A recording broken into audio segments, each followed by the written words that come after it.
Ji, Assalamu alaikum everyone. On behalf of Beacon House School System, the organizer of School of Tomorrow events, I would like to welcome you to a World of Tomorrow 2021 and beyond towards happier futures, the 13th edition of SOT events. The non-profit SOT event series was launched by Beacon House in 2000 as part of its CSR and to help inform the direction of the organization, while also engaging global communities in conversations shaping the future of schools and societies.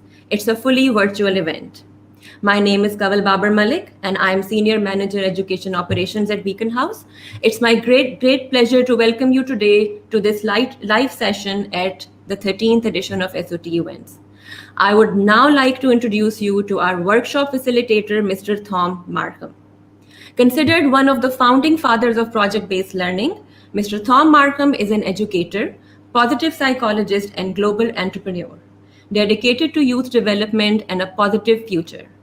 In 2015, Thom founded PBL Global, a worldwide partner-based organization offering a transformative strengths-focused model of project-based learning that fits the next 50 years of education by integrating PBL, well-being, design thinking, coaching and mentorship, intellectual challenge, personalization, and social entrepreneurship.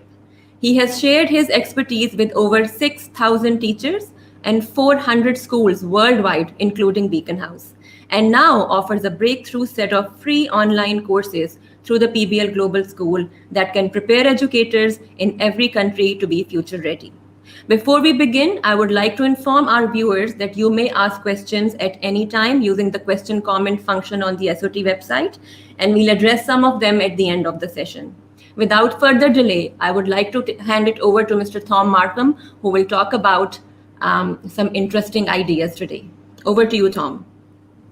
Thank you so much, Kanwal. It's just great to be here. I very much appreciate the opportunity to talk about the world of tomorrow, but even more to talk about happier futures, which is something I think we're all focused on.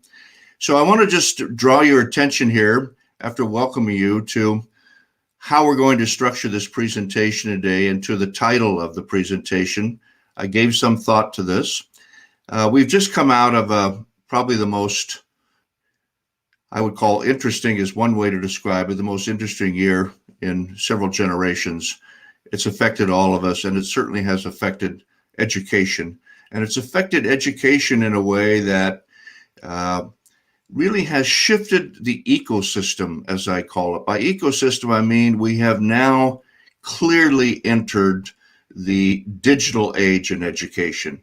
And I know that this isn't necessarily entirely new because we've been using digital tools for a while, but we have now had across the planet really many students operating at home virtually, and that has really changed the game, if you will, because I don't think we're going to go back to the old normal of everyone being in the classroom. We're going to have some combination of digital work.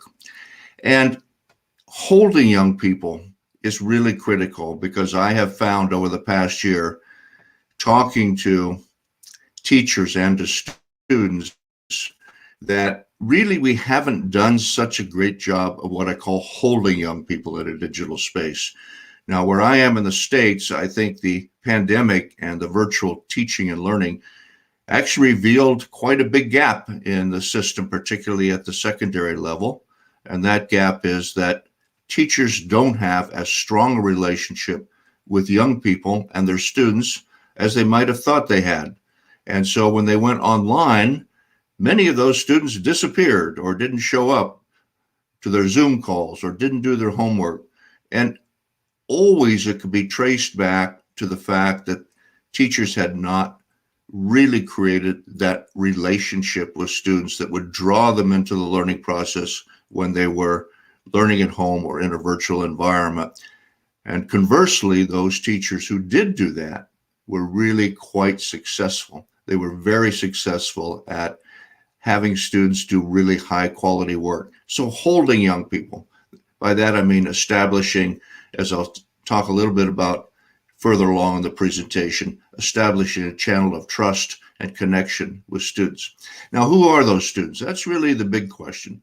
And I've chosen the metaphor of the Jedi.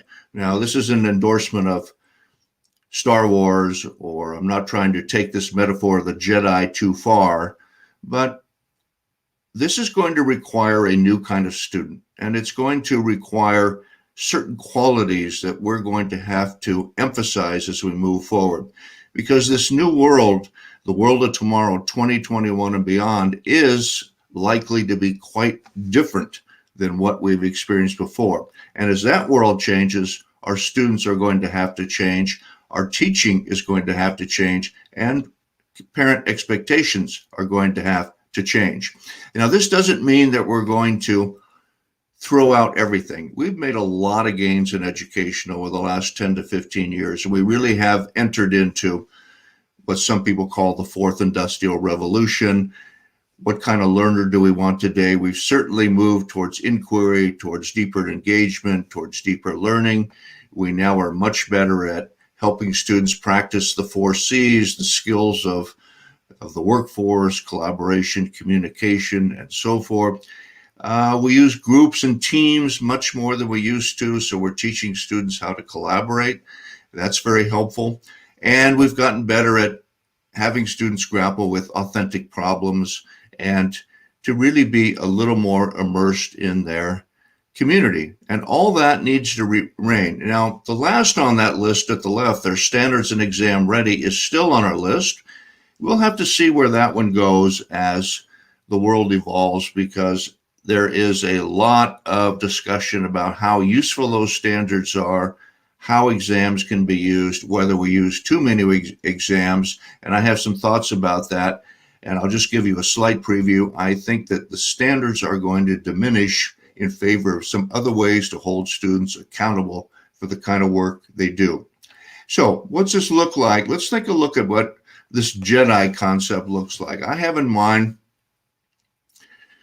5 qualities. These aren't the only ones. These are ones that came to mind for me as I thought about what kind of student we're trying to develop, or have really support students and young people as they develop these qualities. That's a better way to say it. And I have in mind at least 5 different aspects of their learning and their educational experience and the relationship to teachers and students that are going to become important. And the first one I'm going to put down is courage. And why would I put that? Because I think to get through to the world of tomorrow and to the happier world, we probably have a journey in front of us before that happens. And that journey is going to be characterized, frankly, by some chaos, some climate disruption. We have all sorts of social issues, inequality, migration. We have a world in flux. So the world of tomorrow, and likely beyond 2021, is going to be a world in which change is not just going to be present. We know that. It might be highly disruptive. I think we're going to have a generation of young people who are going to be wondering, how exactly do I face that change? And I think that courage, the ability to look carefully at problems, the ability to engage, the ability not to be so fearful that you're not really engaging in the world, is going to be critical. So as I look forward to the future, looking at character and courage as probably number 1 on my list of things we're going to have to help, the qualities that we're going to have to help young people develop. Now, we do a lot of discussion about problem solving and problem solvers. That's really big on our 4th industrial revolution agenda. How do we develop problem solvers? Well, I think in the future, if we're going to solve some of these issues, we're going to have young people work harder at find those issues. So I prefer the term of the future to be the problem finder. And the problem finder is really a young person who can look out at his or her community and try to observe and think, how can this be solved? What is the problem here? Now, it's pretty common in the way we do education today to set up some big problems with students. For example, climate change. That's a common one. Homelessness is a common one. Recycling, reuse of materials. We have sort of, if you will, kind of a standard list of topics we cover. But I'm hoping as we move forward to find a really happier world that we'll have students who will be looking around their own neighborhoods, their own communities, looking at roads that aren't good, or infrastructure that's not good, or different aspects. I always say when I go to a school that within a mile of a school, there are 100 projects waiting to happen. It's just a matter of finding them. So I think helping young people do, for example, community mapping, if you know that method, where you look at and map a community's resources and challenges. These kinds of things, I think, are going to be more important in the future. Schools are really going to have to help young people reach out beyond either the walls of the classroom or that virtual space and think, what can I do to help my community? How do I help? What's necessary? What isn't right? What needs to be fixed? So that's what I mean by the qualities of the problem finder.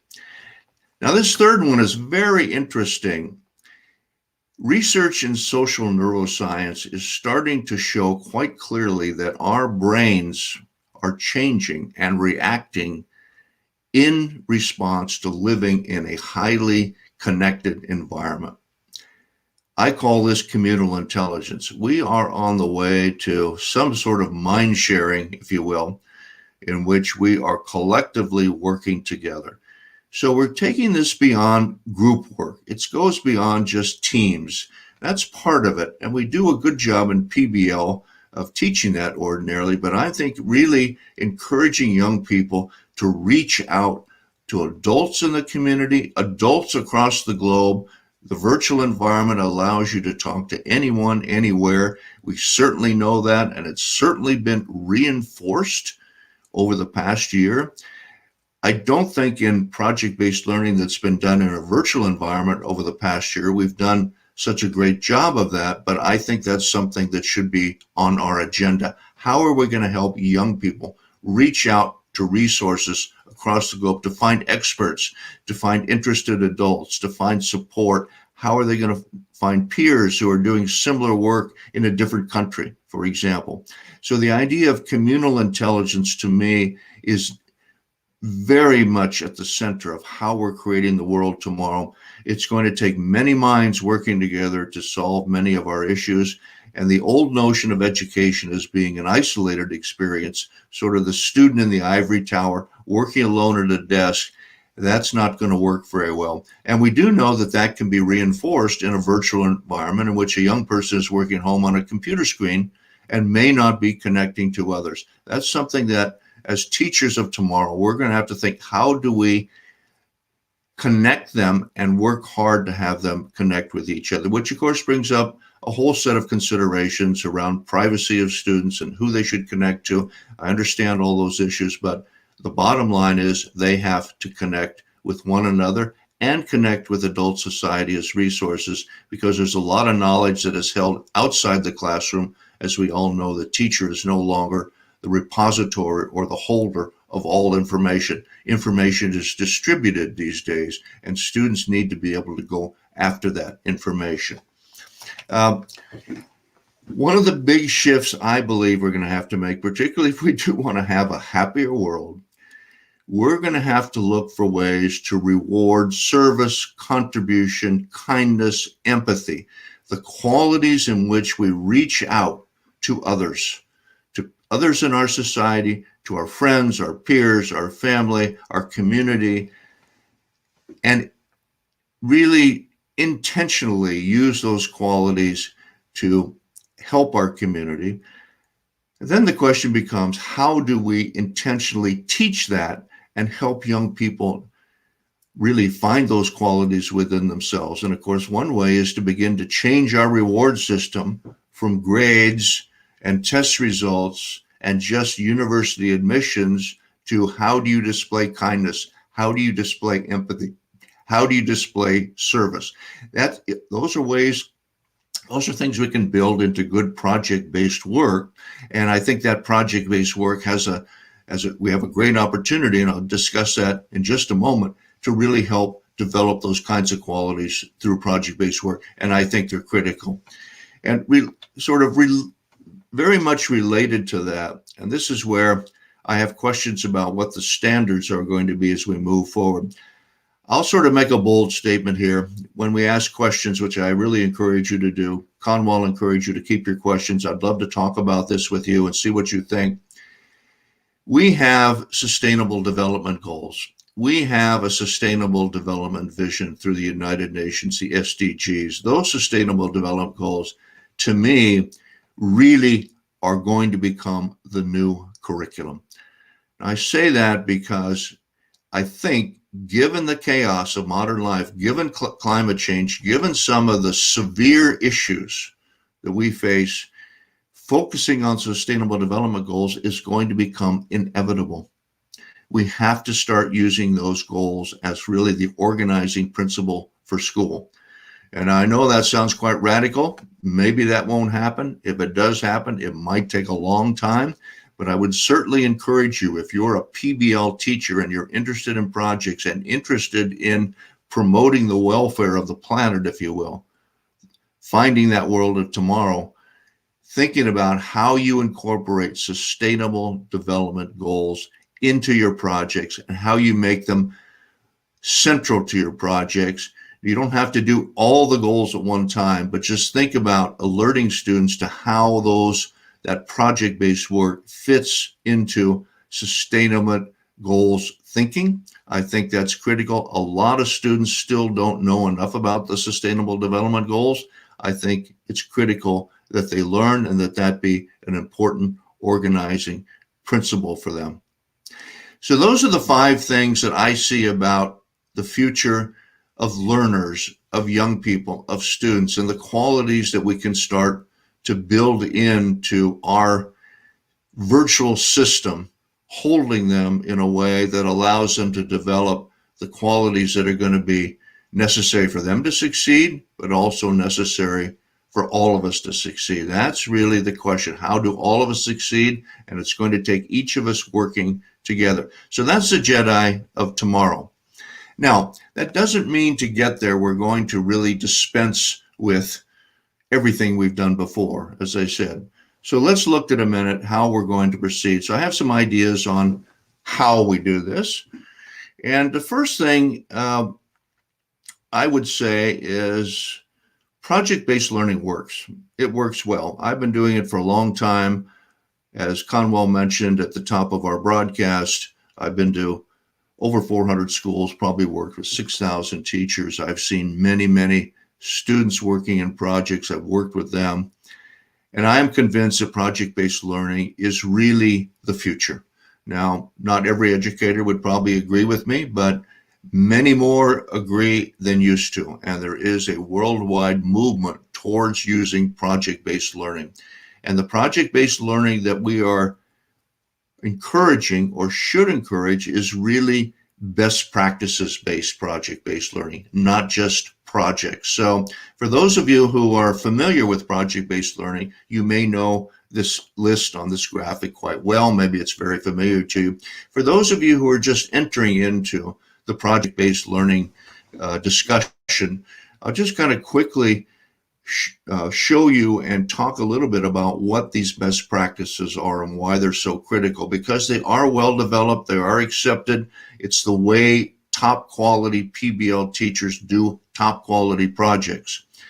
And it starts really at the upper right-hand corner where you really have a good challenge for students. And that challenge is related to usually an authentic problem, a meaningful problem, a relevant problem. It is what I call the why behind the project. And every project-based learning teacher who's doing a project should really be able to say, what's the why? Why is this worth doing for me as a teacher? Why is it worth doing for students who may be investing 2 to 3 or 4 weeks into a project? Why would they invest that? What's the challenge and the meaning behind this project? Everything really in a good project starts there. Now, once you have the challenge, once you're decided on then you create a driving question. A driving question is the problem to be solved. At the heart of project-based learning is a problem. Project-based learning derives from problem-based learning, something actually we forget these days sometimes. So that driving question is about a problem to be solved. And there's a good reason for having that problem to be solved. The problem to be solved is a wicked problem, doesn't have clear answers, requires thoughtful investigation, requires some design and some investment in the student. And as they go through that process and invest in solving a wicked problem, that's what brings up their skills and strengths, the kinds of skills and strengths that we're very interested in project-based learning. So that's what the function of that, a problem, and it really is critical to what we're doing in PBL. Then you're thinking about what would the students do if they solve the problem? What kind of products would they deliver? I call this start with results. What would they give to you? How would they show you as a teacher what they're doing and what their thinking is and how they intend to solve this problem? So that's where you connect up the question and problem with the results. And once you've got those three elements, by the way, together in a project, you really have a lot of the project done. That's really the core of it.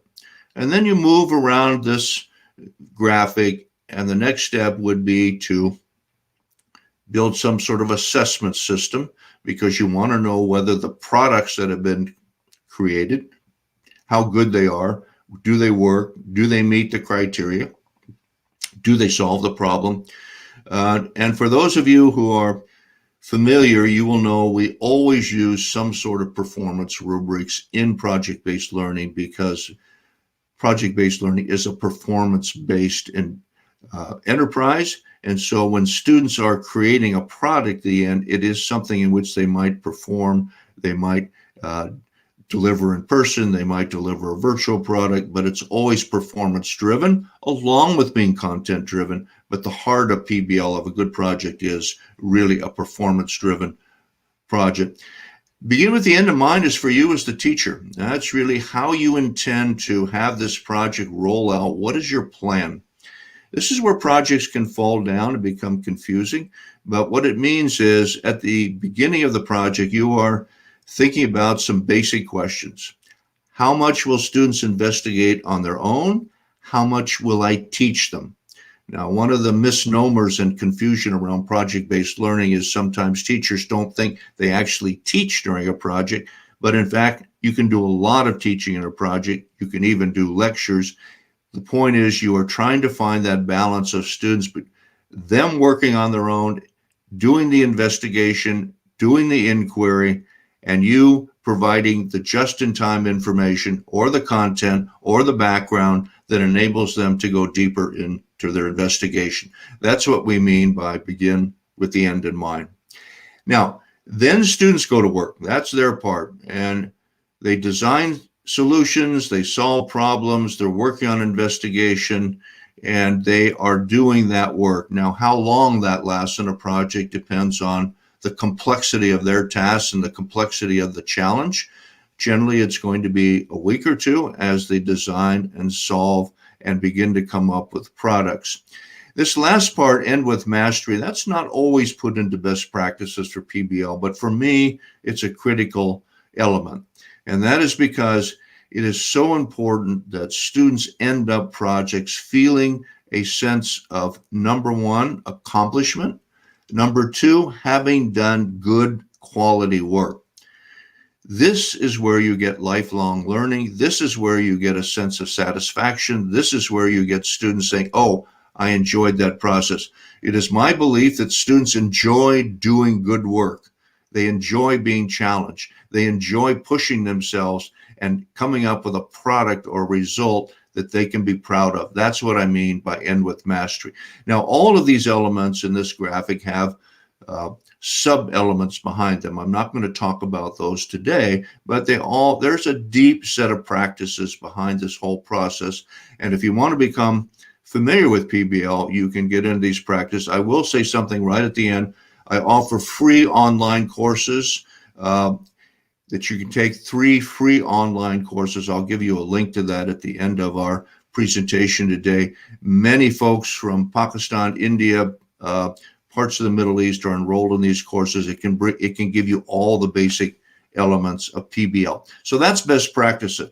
Now, the other thing I want to emphasize here is what I call PBL 2.0. So this is the same graphic. It's the same set of best practices, but reframed to think of PBL not as an academic strategy or an academic method. It's a people development method. I discovered this many years ago when I started to work with PBL, and I thought, well, how do people actually learn in life outside of school? Well, they learn through a challenge. I can't tie my shoes. I'm 4 years old. I'm just learning to tie my shoes. That's a challenge. You practice, you play around, you learn to tie your shoes, and you move on. And that's a metaphor or analogy that lasts all through your life. We learn through having a challenge or problem to be solved. We test it out, we practice, we find some solutions, we come up with a solution or answer, and usually we share it with somebody. That is basically what PBL is. So from my standpoint, PBL, the wonder and the beauty of project-based learning is that it's not just an academic strategy, it's actually a way of developing young people because it is a youth development method. And I've just sort of made some additions to the original graphic to show you at what points in the best practices in a project you can think about incorporating some of these deeper strengths. So the challenge, passion, and purpose. We're finding that passion projects worked really well in this past pandemic period. Virtually, when students were able to invest in their own passion in a project, they produced superior work. Number two, they felt a great sense of satisfaction being able to sort of invest themselves in topics that matter to them, passion and purpose. The driving question is about setting up a wicked problem. That's really an intellectual challenge as well as a problem challenge. It also incorporates those problem finding skills that I talked about. They're really part of that, creating a driving question. And by the way, again, for those of you who do PBL, you probably know this. For those of you who know it, you may have a question. Students can be involved in crafting this driving question. You can do it. The teacher can do the driving question. Students can invent the driving question, or what I think really works well is when students and teachers discuss the driving question together so they align themselves on the task and the goals and the vision for the projects. Starting with the results, that's really about self-management. Are you going to learn the skills of self-managing your own learning? Are you going to take responsibility for your own learning? Also starts to incorporate the growth mindset. How are those results going to show that you have changed as a student and a person? I often say that one sign of a great project is when students leave that project being different than when they entered the project. They are a different person because they have experienced learning and growth in a way that changes them. Now, that's the ideal. It's a high-minded goal, but it's an excellent goal for a PBL teacher to keep in mind. How will this project change students? The assessment, reflection, self-awareness. This is a big part of PBL. You want students to reflect on their learning. I often say that a project is never over until the actual reflection on the project has taken place. So in our ordinary system of education, the students hand in their work, and the next day they start a new unit or a new chapter. I always encourage in project-based learning that there be an intermediate step. That is, you spend a day just reflecting together as a class. What did we learn? What did we like about the project? And if you want to really be brave as a teacher, what didn't you like about the project and how could I have done better in terms of designing the project? And then other elements come into this. When you're working with the beginning in mind, how much persistence and attention will students put into their work? On the inquiry particularly, it's easy to give up. Sometimes students look at a website, they can't figure out what it is.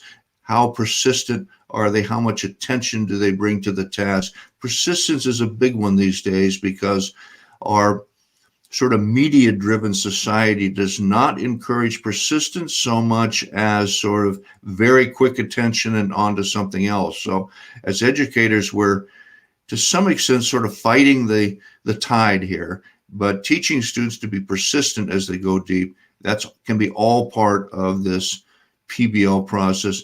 And the design thinking and problem solving, design thinking more and more is really almost synonymous with project-based learning these days. Students are going through this design process where they come up with an idea, they draft, they refine, they share, which requires, interestingly enough, empathy. So for those of you familiar with the design process, you know that empathy is the first stage in design thinking, figuring out what the customer wants or why the solution is necessary.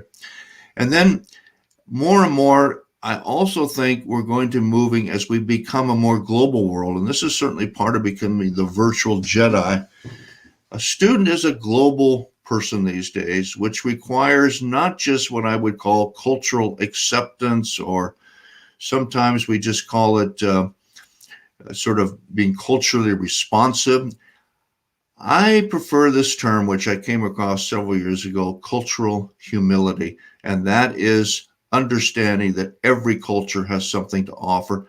Every culture has strengths. Probably every culture has some challenges, but cultural humility allows you to adopt that attitude of openness to accept and learn from other cultures. And that certainly is critical to what's going on in the world today. And it's going to be critical to getting students who are really good at PBL and who have, as you see up there in the upper left, the self-confidence and knowledge to solve problems. Let's call it the self-confidence and knowledge to become a good Jedi.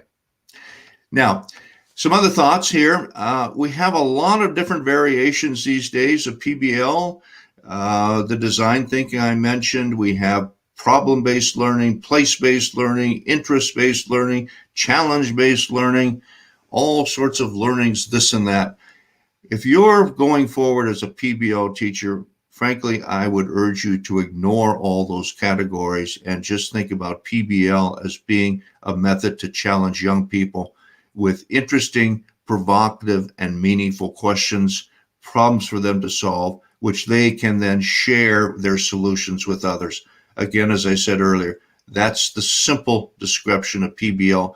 So educators, I include myself here, we have a tendency to want to break down the world in all these little terms and use a lot of terminology. It's not necessarily in PBL. It's an umbrella. It's a philosophy in teaching and learning. It's not a strategy. It's not one method. It's a philosophy of teaching and learning. And I think that's important to just maintain. Otherwise, we start to think, well, what's the difference between challenge-based learning and project-based learning? The answer is nothing, really. They're just the same kind of process of challenge. So really kind of integrated in your own mind. I think that will make us more powerful as a group of project-based learning teachers who are trying to, in essence, sustain and move project-based learning forward in the world. Now, outcomes, that's going to be interesting. Now, on the right here, I have all the SDGs. Those are the stair step. Those are what I think should be the outcomes for projects of the future, for happiness tomorrow, for the world of tomorrow. But I also broke it down into what I call the project mindset, because the outcome these days in a virtual environment or in a hybrid environment or in a digital world are starting to look different than the outcomes we used to ascribe, certainly to education in a traditional way, but also even to PBL. Now, I won't go through all these. I'll just put this on the screen for a moment so that you can sort of look through this, but you can see that some of them are going to sound familiar to you. Yes, we want someone who's independent, self-managing, entrepreneurial. You have to be entrepreneurial these days. And I don't mean just to make money, but also to solve problems. But as you go through this, you can see passion, purpose, capable of continuous learning. That's down towards the right there. That's an interesting one, because in a virtual environment, students actually do a lot of asynchronous learning. That was a big topic of conversation among educators over the past year. How much time do we allow students just to work on their own? And it's pretty clear to me that we're going to move forward towards a system in which partially we are instructing and partially we are setting students loose to do work on their own, asynchronous learning, continuous learning, which means we have to train them to do work and to learn without us watching them. That's really a big challenge. We want them to be collegial, collaborative. I mentioned mentors and global resources oriented to well-being. We're not going to get anywhere with learning until students feel cared for, safe, and until they feel like they're in an environment which is healthy for them in all respects. And so the well-being is critical. That's why I always say every project begins with establishing that channel of trust, channel of communication with students, making them feel like they are cared for. And as I put in the title slide, how they're being held by the adults, held in the sense of cared for. Those are going to be important, and value, service, and contribution. So that's what I mean by a project mindset. So we're now, as we move to outcomes, it's not so much specific test results or specific exam results. For me, it's this mindset is our outcome. Having students emerge from projects and going through learning experience that allow them to be thinking, this is the way I learn, this is how I operate in the world, these are the qualities and strengths that are important to me, this is how I want to be as a person. Now, that's a high-minded goal, no question about it. We're really trying, in order to get to that world of tomorrow, that happier world, we are thinking about how do we nurture better human beings. That's a pretty big outcome, but that in fact is what we're charged with as we move through to the middle of the century and have and face a number of difficult issues. How do we create young people who are capable of meeting this challenge? How do we create young people who are capable of being Jedis? And this could be another description of what a Jedi looks like in today's world. Now, we talk a lot in PBL about the facilitation, and we know that we're supposed to move towards being a guide on the side and a facilitator. I want to just sort of deepen that conversation before we end, because if you look at some of the words I put over to the right-hand side, we're going to have to think a little more deeply about how we guide young people. So I use the word Sherpa, guardian, co-learner. In other words, it's kind of a different mindset on our part as well. I call them the 6 interventions. That really is the 6 things you have to do with students these days. Rapport, relationship, strengths, those are critical. The kind of things where we actually intentionally develop those strong relationships. In today's world, what that means is that you as a teacher have to enter as a co-learner, because you, like everyone else, doesn't have all the answers. This new world that's evolving, the world of tomorrow, is a world of unknowns.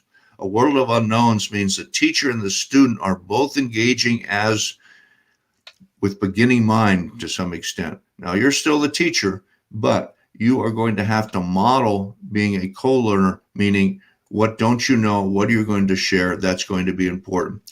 As much as possible, doing authentic problems from the community. I've talked about this a couple of times in the presentation. I think you can understand the importance of that. Challenges are around us. Challenges are not, how do you do a quadratic equation? That's a challenge intellectually, but that's not the challenge that's going to solve the problems of the world. And those aren't the challenges that are going to bring us the world of tomorrow.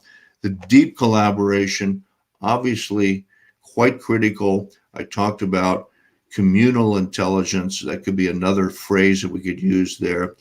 By deep collaboration, I mean really exchanging ideas, not just kind of a Facebook sharing. I mean sharing deep ideas about how we can solve problems, working together. And I would love to see that deep collaboration occur not just between students and students, but students and teachers, and of course, teachers and teachers.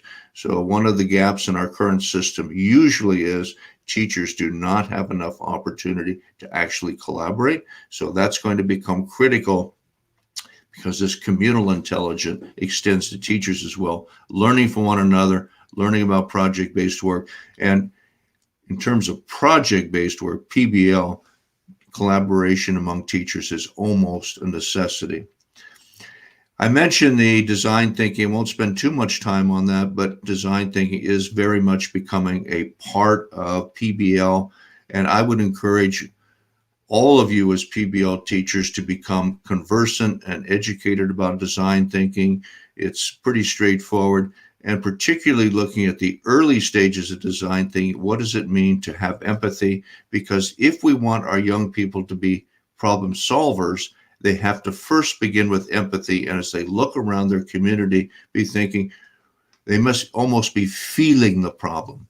What needs to be done? What is imperatively done? How can I stay at home and not help solve this problem? That's the kind of empathy we're looking for.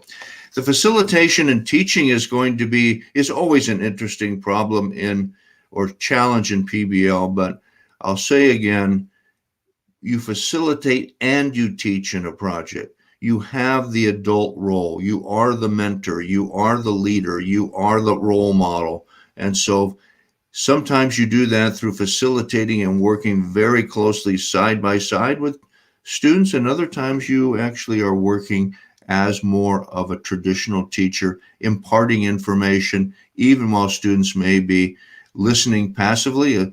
As long as you don't overdo that, there's nothing wrong with putting that into projects, which means you as the PBL teacher really need to decide, what do they really need to know and what can they get on their own? That's a critical question. So that's what I call an intervention.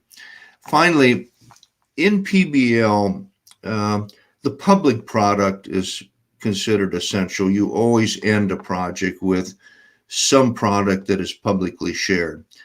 I think as we move into the world of tomorrow, we're moving into the world of stories.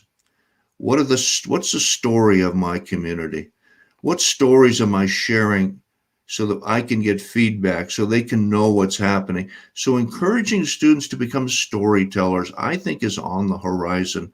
As they become better storytellers, they become more impactful, because we know that stories impact people. And so the idea is to help them not just have a public product, but as they move forward, to tell meaningful stories about their learning and sharing that with others. For example, I would love to see some sort of worldwide site where students have a chance to share their projects, talk to each other about them. I'm hoping that will come sometime in the next 20 years, but we need a way for students to be sharing all that learning with each other across national boundaries, which barely exist these days anyway. So that's what I mean by stories and sharing. So that's the goal for 2021 and beyond. We got a lot of beyond. So happiness and the whole person, that's really what it comes down to. All the words on the left that I have there: value, service, project, problem solving skills, continuous learning. Again, that's not going to mean much unless people are generally feeling whole and happy. And we know in our world today, it can be fragmented. It can be traumatizing. Now, I don't mean to be negative here, because I'm very much an optimist, but we also have to be realistic about the issues that young people face in coming to adulthood these days, and really focusing on their happiness, their wholeness, their holistic qualities, meaning not only what they learn academically, but how they operate with character, what are their personal strengths. Looking at students from the whole is really, to me, a critical thing. So that if we had to identify one goal, the most important goal, happiness and the whole person. So thank you. Those are some ideas for you today on the world of tomorrow. I just want to say that I'm always open to any questions from you. You can look on the website, pblglobal.com. I don't have my email listed here, but it's Thom, Thom, at pblglobal.com. And if you're really interested in doing more on PBL at no charge, very easy, These 3 free courses are available to you through what they call the PBL Global School.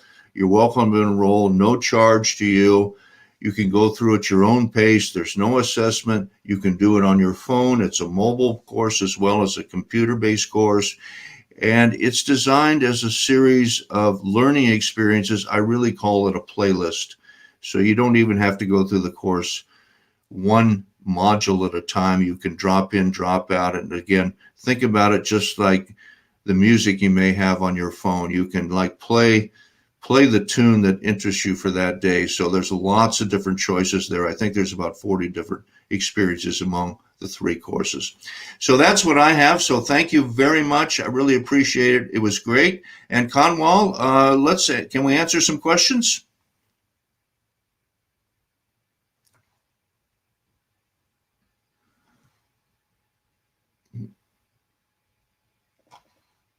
Put on. Gee, yes, Thom, thank you so much.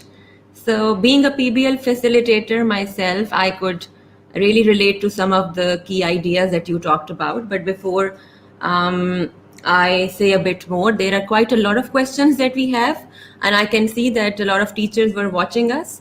The first one is when you talked about global sustainable goals. So our audience would like to know how, if you could give some ideas how to develop students' interest in sustainable development goals these days. Well, I guess we'll have to assume we have to make them interested, but I also hope that they would be interested because their survival may depend on it. Really, it's not a choice. And so I think having a deep, sincere discussion about the future with students is the starting point, Kanwal. And that means introducing a framework for solving those problems, which is the Sustainable Development Goals.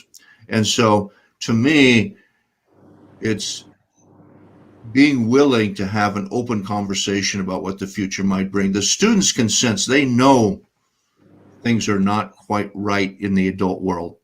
They know that.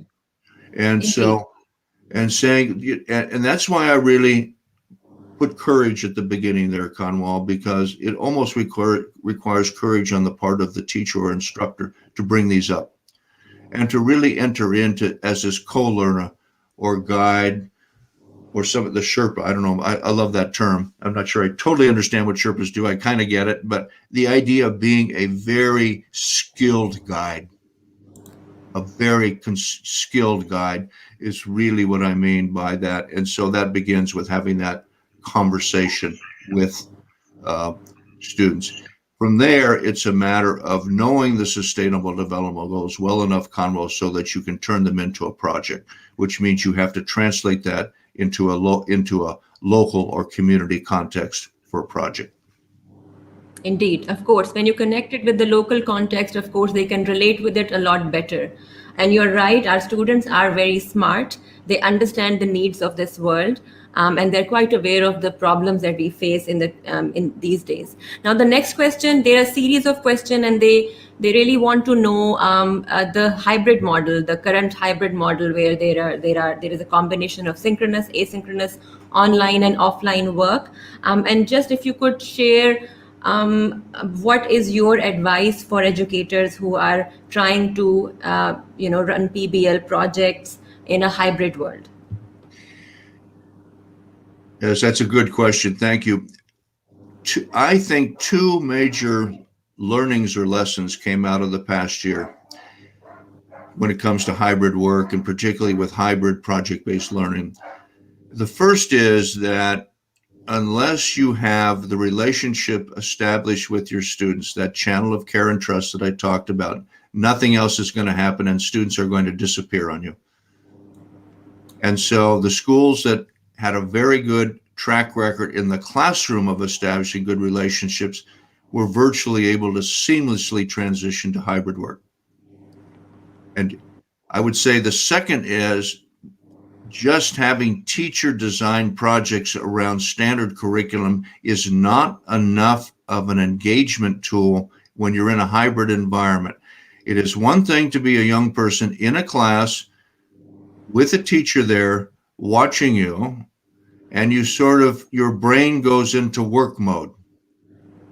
Yeah. When you're home in your bedroom, in front of your computer or at the kitchen table or somewhere in your home, your brain doesn't kick in that way. And you have to make it work that way. And the way you make it work that way is you have a passion project. And the passion projects work quite well in the hybrid environment. And I'll just add a third here. We're trying to find the balance between the teaching and the asynchronous learning. And it was very clear to me that teachers who were skilled at this could spend 1 or 2 days presenting work or working with students, and then students could spend 1 or 2 days working on their own without guidance. Now, this is the secondary level. I've talked to third grade teachers. It's not always the same experience. The K to 5 younger children require more contact. But as you move through the older grades, they're capable of doing work on their own, which is actually much better preparation for the world they're going to go into, where they won't have a teacher watching them all the time. Yes. Yeah. Yes. So that's what I would say. So you did talk about grade 3 here, and that brings me to my next question.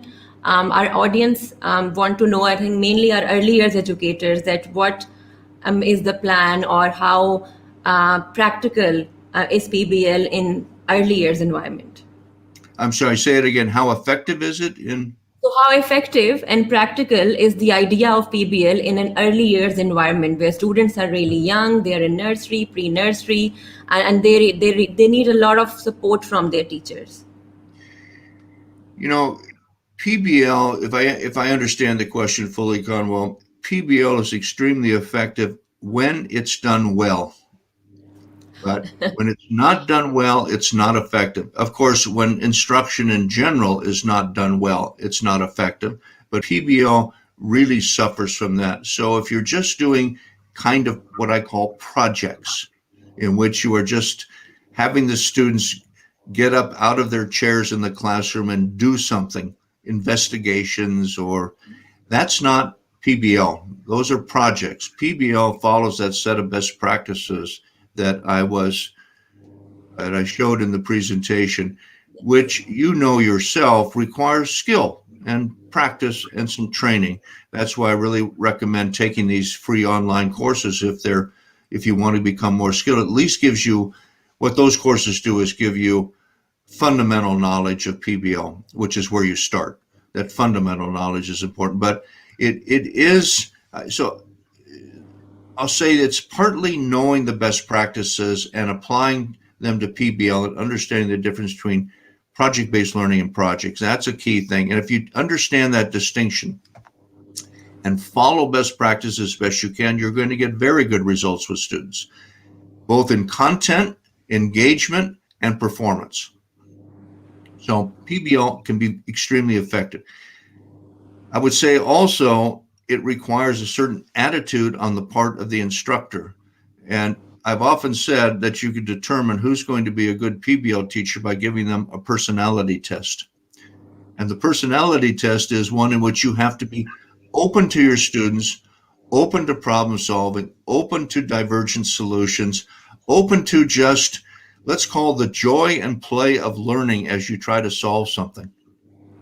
And if you come in with that attitude and use good practice, you're going to get good results with PBL. So with some of these ideas that you talked about, it really doesn't matter what age group are we dealing with. It could be a 3-year-old or a 5-year-old or an 11-year-old, but with some of these key ideas that teachers follow, it will be an effective, learning strategy in the class. Now, our viewers also want to know, Thom, you mentioned design thinking also in your presentation. And they just want to know a few links between design thinking and PBL that will help them in their understanding on the theoretical part, and I'm sure that will lead to the implementation as well. Yeah, there's two ways to view it, Kanwal. First is design thinking is essentially project-based learning without a driving question. The design thinking is actually centered around solving a problem, but the problem tends to be not as explicit as in PBL in the terms of the driving question. So I see them as very similar processes, really all just two sides of the same process. Now, again, you may be familiar with this yourself. For a long while, there was what they call the messy middle in project-based learning. So you introduce the project, you know what's going to happen at the end, but in between, you're not sure as a teacher. And it gets messy because, well, students are investigating things. And sometimes when they investigate things, they might spend 2 days investigating something that isn't worth investigating. And so it's messy. So I have found that by incorporating design thinking, that sharpens that whole process because it gives you a way to actually give you a problem-solving method in the heart of a project. So design thinking really lies at the heart of the problem-solving process. That's the way I would see it, which begins, again, empathy, design, draft, refine, share. Excellent, excellent. And when you talked about messy middle, I think that's where all the learning also happens. The teacher just have to be mindful, so he or she can support that process and facilitate that process. Now, talking about assessments, if you could sort of elaborate a bit more on assessing within a PBL classroom or within a PBL environment. Also, I would like to just remind our viewers that we only have a few minutes left. So we'll just take a couple of more questions before we wrap up. So yes, going back to assessment in a PBL classroom. Well, assessment, as I said, always includes and starts with and put as the primary assessment a performance rubric that measures performance on the product, because the product that you get cannot be measured by a checklist or a yes or no or a regular mark. It has to be evaluated through performance, means it has different elements or dimensions that you're looking at. So it's always a performance rubric. That also includes a performance rubric for skills. So if you're teaching students to work in a team, you should really work with a collaboration rubric, which shows team members how they're actually functioning with each other. Are they listening? Are they accountable? Are they bringing their work? All the aspects of behavior that make you a good team member. So the second thing, and this is probably most important for listeners, is the question about PBL, does it teach content? You can also teach content and have tests, and you can have quizzes, and you can do traditional teaching within the context of a project. And you can have reports, you can have essays. The goal is just to not make them the only product. So I've seen projects in, for example, humanities or language classes in which reading the book is the project. That's not it. You have to have something beyond that. You have to have products and, well, let's see, I want to say a little more clearly, the content can't just be the only product. If it's just the test, that's not a project. Yeah. Thank you. I think our viewers will find this response relevant and helpful. Now, thank you so much, Thom. We are at the end of the session. I would now like to formally thank you and all our live audience who have tuned in from all over the world on behalf of Beacon House for participating in the World of Tomorrow 2021 and beyond towards happier futures. Thank you so much for attending. Thank you so much for your time. And I would like to remind our viewers that there are other exciting events and sessions lined up later tonight and tomorrow, and please watch them, send your comments, and thank you so much, Thom. Thank you, Kanwal. I really appreciate the invitation. I enjoyed doing the presentation, and good luck to everyone out there doing their projects. Thank you.